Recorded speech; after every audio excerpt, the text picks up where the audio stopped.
BJP JDU दोनों speaker पद चाहते हैं। स्पीकर के अलावा सरकार में महत्वपूर्ण विभागों को लेकर भी दावेदारी है। बीजेपी हर हाल में स्पीकर का पद अपने पास ही रखना चाहती है। कल देर रात तक पटना में प्रदेश बीजेपी के नेताओं ने इस पर चर्चा की थी। चिराग मांझी और उपेंद्र कुशवाहा से बातचीत की जिम्मेदारी धर्मेंद्र प्रधान ने संभाल रखी है। सूत्रों की माने तो इन तीनों सहयोगी दलों के साथ सरकार गठन को लेकर सहमति बन चुकी है। 19 नवंबर को बीजेपी और जेडीयू विधानमंडल दल की अलग अलग बैठक बुलाई गई है। दोनों दल की बैठक के बाद एनडीए विधानमंडल दल की बैठक भी 19 नवंबर को होगी। 20 नवंबर को पटना के गांधी मैदान में शपथ ग्रहण समारोह होगा।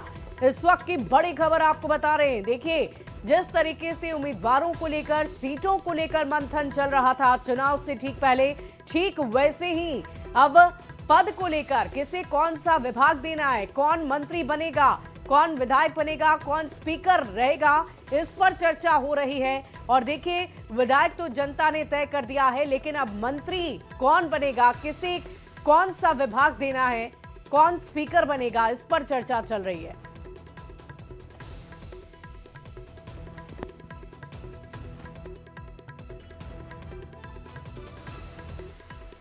और देखिए, इस पूरी खबर के एक जानकारी के साथ न्यूज 18 संवाददाता पटना से हमारे साथ शैलेंद्र और दिल्ली से न्यूज 18 संवाददाता अमितेश सिंह लाइव जुड़े हुए हैं। दोनों का रुख करना चाहूंगी और सबसे पहले शैलेंद्र, मैं आपका रुख करूंगी। ये मंथन लगातार चल रहा है। सूत्र हमारे ये बता रहे हैं कि स्पीकर पद को लेकर दोनों ही दल दावेदारी कर रहे हैं, तो क्या वजह हो सकती है? स्पीकर पद क्या इतना महत्वपूर्ण हो जाता है?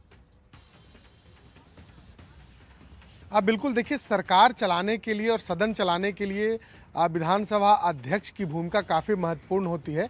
और सबसे बड़ी बात है कि नीतीश कुमार चाहते हैं कि जो विधानसभा अध्यक्ष हों वो जदयू के हों। लंबे समय तक एनडीए की सरकार में भी जदयू के कोटे में विधानसभा अध्यक्ष रहे, तो अब बीजेपी चाहती है कि बीजेपी के कोटे में विधानसभा अध्यक्ष है, चूंकि बड़ी पार्टी है, संख्या अधिक है। तो इन बातों पर जिक्र है। और साथ ही साथ जो मंत्रिमंडल है, मंत्रिमंडल में जो महत्वपूर्ण विभाग है, चूंकि चिराग पासवान के पार्टी के द्वारा भी कई महत्वपूर्ण विभागों की डिमांड की जा रही है, उपेंद्र कुशवाहा के द्वारा भी महत्वपूर्ण विभाग मांगे जा रहे हैं। तो ऐसे परिस्थिति में चूंकि विभाग की संख्या भी सीमित है और जो महत्वपूर्ण विभाग है वो पहले से जदयू और बीजेपी के खाते में है, तो ऐसे परिस्थिति में इन चीज़ों पर भी आपसी सामंजस्य बिठाना है। और विधानसभा अध्यक्ष की कुर्सी के साथ साथ जो महत्वपूर्ण मंत्रालय है उसको लेकर के इस वक्त चर्चा की संभावना जताई जा रही है। और देर रात ललन सिंह और संजय झा इन्हीं मुद्दों पर बातचीत करने दिल्ली भी गए और आज धर्मेंद्र प्रधान लगभग 2:30 बजे पटना पहुंच रहे हैं। तो जाहिर सी बात है कि उसके पहले क्या हलचल वहां पर देखने को मिल रही है? हमारे संवाददाता अमितेश भी हमारे साथ लगातार बने हुए हैं। अमितेश, बताइए कि दिल्ली में क्या हलचल आप देख पा रहे हैं? संजय झा पहुंचे हुए हैं, ललन सिंह पहुंचे हुए हैं, मुलाकात होनी है जेडीयू बीजेपी की, क्या एक साथ मुलाकात होगी या अलग अलग बातचीत होनी है? देखिए, संजय झा और ललन सिंह जेडीयू के दोनों शीर्ष नेता कल रात दिल्ली पहुंच गए हैं और आज उनकी मुलाकात होगी गृह मंत्री अमित शाह से।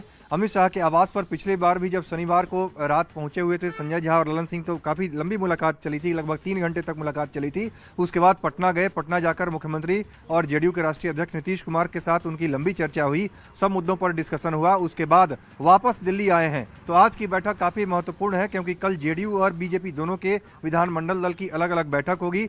उसके बाद एनडीए विधानमंडल दल की बैठक होगी, इसमें नीतीश कुमार को नेता चुना जाएगा। उसके पहले हर मुद्दे को बीजेपी जेडीयू आपस में सुलझा लेना चाहते हैं। जैसा शैलेंद्र ने कहा कि स्पीकर के पद दोनों चाहते हैं। पिछली बार चूंकि जेडीयू के सीटों की संख्या काफी कम हुई थी, इसलिए बीजेपी ने 2 डिप्टी सीएम लिए थे और एक स्पीकर का पद भी लिया था। निश्चित रूप से उसके पहले देखा जाए तो सुशील मोदी जब डिप्टी सीएम हुआ करते थे तो अकेले एक डिप्टी सीएम था, लेकिन पिछली बार चूंकि जेडीयू की सीटों की संख्या काफी कम थी तो उसका फॉर्मूला निकाला गया, 2 डिप्टी सीएम बीजेपी के बने थे और स्पीकर का पद भी बीजेपी के खाते में रहा था। इस बार जेडीयू उस पर दावा कर रही है, चूंकि बराबर लगभग सीटें हैं, थोड़ी सीटें जरूर ज्यादा है जेडीयू से ज्यादा है बीजेपी की, लेकिन दोनों स्पीकर का पद चाहते हैं। इसके अलावा महत्वपूर्ण मंत्रालय, क्या संभावना है, क्या चर्चा इस बात की भी हो रही है कि बना दिया जाए जेडीयू के दल से और अगर अध्यक्ष विधानसभा के स्पीकर के तौर पर बीजेपी अपना चेहरा रखती है, क्या ऐसी भी कोई संभावना बन सकती है? देखिए, मुख्यमंत्री नीतीश कुमार होंगे। अगर मुख्यमंत्री जेडीयू का होगा तो निश्चित रूप से डिप्टी सीएम का जहां तक सवाल है बीजेपी का ही होगा। डिप्टी सीएम कितना होगा इसको लेकर के चर्चा जरूर होगी। आज की बैठक में अंतिम मुहर लगेगी। बीजेपी क्या चाहती है, क्या फॉर्मूला दिया जाता है, क्या एक डिप्टी सीएम होगा या 2 डिप्टी सीएम होंगे, 2 डिप्टी सीएम के साथ साथ फिर स्पीकर का पद किसके पास होगा। और अमूमन 2 बड़ा मंत्रालय जो अब तक देखते हम लोग आए हैं पिछले 20 सालों से कि नीतीश कुमार के पास ही गृह मंत्रालय रहा है, होम मिनिस्ट्री उनके पास रही है, और वित्त मंत्रालय जो रहा है वो सुशील मोदी पहले संभालते थे, बाद में सम्राट चौधरी के पास गया, इसके पहले तारकिशोर प्रसाद के पास था। तो निश्चित रूप से जो वित्त मंत्रालय और गृह मंत्रालय 2 महत्वपूर्ण मंत्रालय है, क्या उसमें कुछ एक्सचेंज हो सकता है आज की बैठक में, इस पर भी चर्चा होने की संभावना जो हमारे सूत्र बता रहे हैं उसके मुताबिक। संवाददाता शैलेंद्र भी लगातार पटना से बने हुए। शैलेंद्र, हम आपसे ये जानना चाहेंगे कि अभी तो स्पीकर पद को लेकर मंथन चल रहा है, मंत्रिमंडल को लेकर मंथन चल रहा है, लेकिन इन सब के बीच कितनी मंत्री बनाए जा सकते हैं, किस दल से, क्या संभावित फॉर्मूला हो सकता है, और साथ ही साथ एक महत्वपूर्ण बात हम आपसे ये भी जानना चाहेंगे, समझना चाहेंगे, क्योंकि महिलाओं की वजह से एक बड़ा वोट प्रतिशत महिलाओं का रहा और इसी की वजह से ये बम्पर जीत एनडीए को मिली है। तो क्या कोई ऐसी भी संभावना हो सकती है, क्या ऐसी भी कोई चर्चा है कि डिप्टी सीएम में कोई महिला का चेहरा सामने आ सकता है? बिल्कुल, देखिए इस पर भी चर्चा हो रही है, और जो सियासी गलियारे से जो खबरें आ रही हैं कि डिप्टी सीएम भी महिला को बनाया जा सकता है। हालांकि इस पर आधिकारिक तौर पर किसी का बयान नहीं आया है, लेकिन जो एक आम चर्चा का विषय है कि जिस तरीके से बड़ी संख्या में बिहार में महिलाओं ने वोट किया और महिला विधायक भी चुनाव जीत करके कई आई हैं, तो जो महिला विधायक हैं उन्हें भी मौका मिलना चाहिए। और ये बात साफ तौर पर लग रहा है कि मंत्रिमंडल के सदस्यों की में महिलाओं की भागीदारी और अन्य चीज़ जो है, इसमें इस बार कहीं ना कहीं महिलाओं की जो उपस्थिति है वो ज़्यादा कहीं ना कहीं जरूर दिखाई देगी, क्योंकि जिस तरीके से बड़ी संख्या में महिलाओं ने वोट किया है। इसके साथ और भी कई मुद्दे हैं जिस संख्या बल की हम बात कर लें, पर अगर ना भी हो महिलाएं, लेकिन मंत्रिमंडल में उनको तरजीह जरूर दी जाएगी, ऐसी जानकारी मिल रही है। चलिए शैलेंद्र, आप लगातार हमारे साथ बने रहे, हम फिर आपसे जुड़ेंगे और पूरी जानकारी लेंगे। और इसी बीच जेडीयू प्रवक्ता नीरज कुमार क्या कुछ कह रहे हैं, पहले दर्शकों को वो सुनवा देते हैं।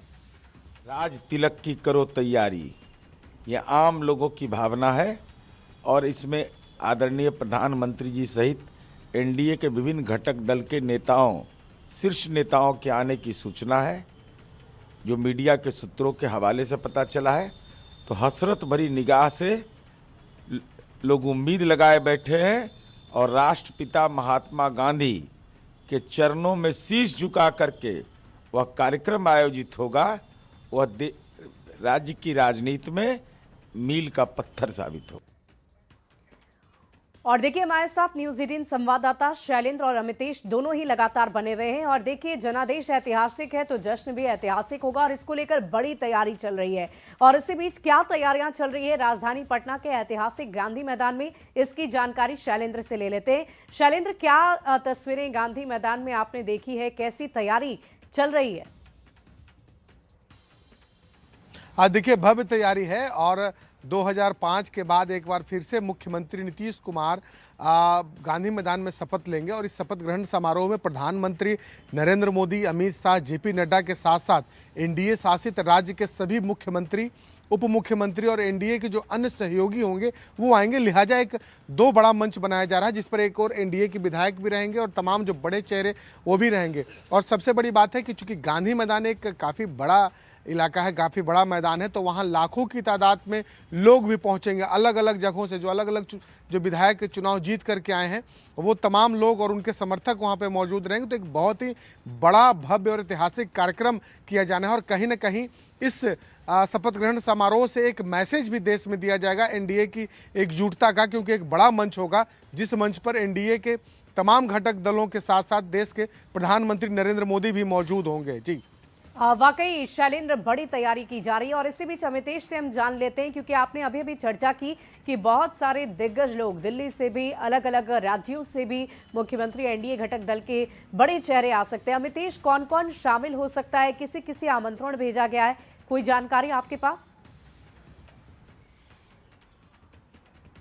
देखिए बहुत बड़ी जीत मिली है, ऐतिहासिक जीत मिली है, और खुद प्रधानमंत्री ने भी बेतिया की रैली में कहा था जब चुनाव प्रचार के आखिरी दिन गए थे उन्होंने कहा था कि शपथ ग्रहण समारोह में हम आएंगे। तो प्रधानमंत्री का गांधी मैदान पहुंचना, पटना पहुंचना एकदम तय है और प्रधानमंत्री के ही हिसाब से पूरा शेड्यूल तय किया जा रहा है शपथ ग्रहण समारोह का। तो निश्चित रूप से प्रधानमंत्री जाएंगे। इसके अलावा बीजेपी के तमाम जो शीर्ष नेता हैं, राजनाथ सिंह जो कि रक्षा मंत्री हैं, गृह मंत्री अमित शाह और बीजेपी के राष्ट्रीय अध्यक्ष जेपी नड्डा के भी जाने की पूरी संभावना है। इसके अलावा बीजेपी और एनडीए शासित राज्यों के मुख्यमंत्री और उप मुख्यमंत्रियों को भी इसमें बुलाया जा रहा है। तो निश्चित रूप से एक भव्य आयोजन बीजेपी की तरफ से किया जा रहा है, एनडीए की तरफ से किया जा रहा है। वाकई बड़ी तैयारी रखी गई है पटना के ऐतिहासिक गांधी मैदान में और भव्य तैयारी है जिसे देखना दिलचस्प होगा। बहुत बहुत शुक्रिया आप दोनों का हमारे साथ जुड़ने के लिए, तमाम जानकारी के लिए।